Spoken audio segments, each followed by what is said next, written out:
Okay, ಈಗ ಏಜೆಂಟಿಕ್ A I ಭಾಳ trending ನಡೀತದೆ.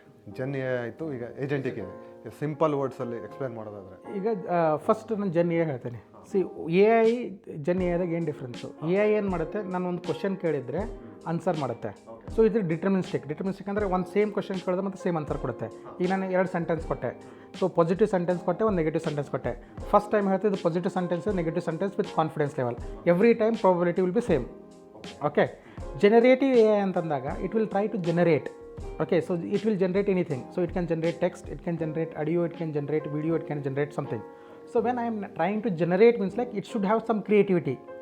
So if same question if I ask second time, it will give some different answer. See, ಈಗ ನನಗೆ same question, ಈಗ right now you are asking some question, ನಾನು ಒಂದು ರೀತಿ answer ಮಾಡ್ತಾ ಇದ್ದೀನಿ.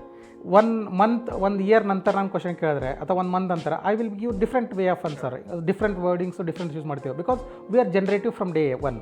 ಓಕೆ, ಜನರೇಟಿವ್ ಏನಲ್ಲಿ ಅಂದರೆ ಸೇಮ್ ಕ್ವಶನ್ ಕೇಳಿದ್ರು ಡಿಫ್ರೆಂಟ್ ಆನ್ಸರ್ ಬರುತ್ತೆ.